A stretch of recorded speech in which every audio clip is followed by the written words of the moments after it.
This is an NBC News special report. Here's Lester Holt.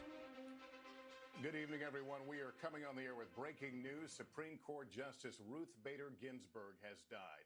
Ginsburg, who was 87, was the court's oldest justice and served more than a quarter century.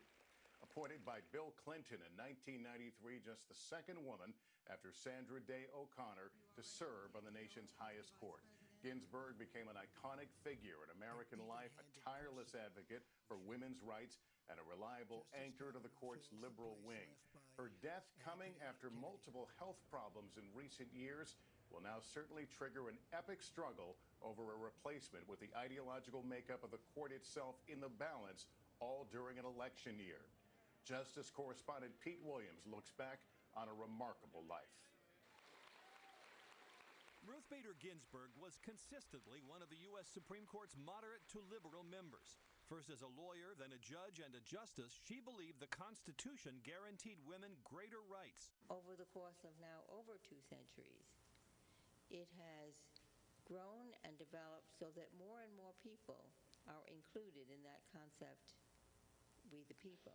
Rejected after law school for a Supreme Court clerkship because she was a woman, she began her legal career as a law professor and pioneering advocate for women's legal rights, successfully arguing a string of cases before the Supreme Court that made it easier to sue for sex discrimination.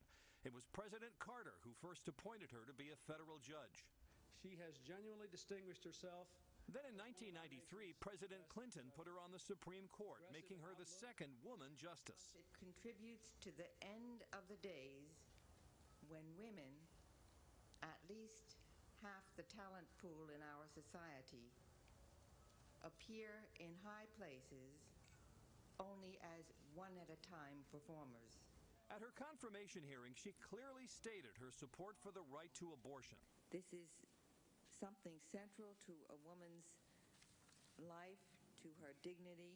And as a justice, she voted to uphold abortion rights. She wrote the court's opinion, putting an end to the men-only policy at VMI, the Virginia Military Institute, saying it was based on outmoded stereotypes. She joined the court's majorities in striking down the death penalty for juveniles and in ruling that, quote, death is not a suitable punishment for a mentally retarded criminal.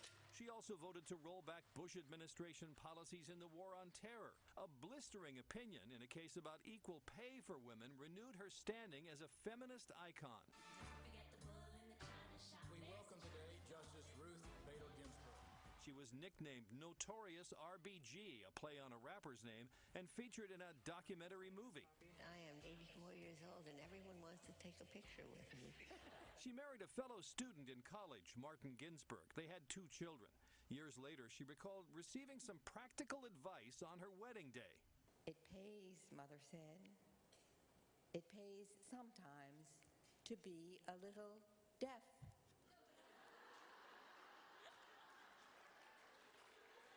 I have followed that advice with only occasional lapses,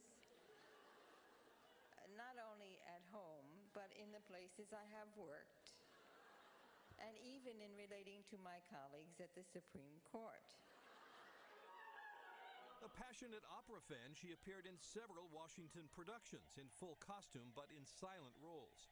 Regular checkups and early intervention helped her recover from 3 surgeries for colon, pancreatic, and lung cancer.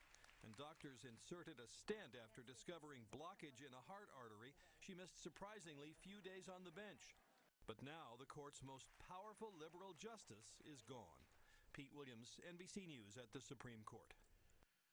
And again, Justice Ruth Bader Ginsburg dead tonight at age 87. Let's go live now to Pete Williams in our Washington newsroom. Pete, what more can you tell us?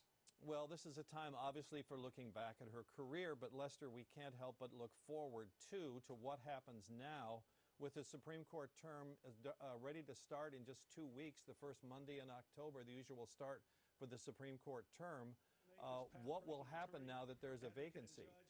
President Trump has said that he would nominate a successor, and Mitch McConnell, the Republican leader of the Senate, has said that they would try to act on a confirmation for a successor.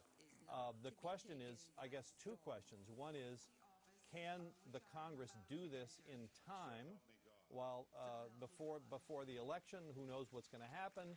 And secondly, assuming that President Trump does nominate someone and the Senate tries to act on it, does the Senate have the votes? Remember how close it was with Brett Kavanaugh. They may or may not have the votes of some of the people who were on the edge. Lester? We are entering an interesting time, to say the least. Pete Williams, again, the death of Justice Ruth Bader Ginsburg. As we are in the shadow and the final countdown to a presidential election, there's going to be a lot to talk about, a lot to cover. We'll, of course, be all over it. In the meantime, we'll be on with further updates as warranted, but I'm Lester Holt, NBC News, New York. Good evening.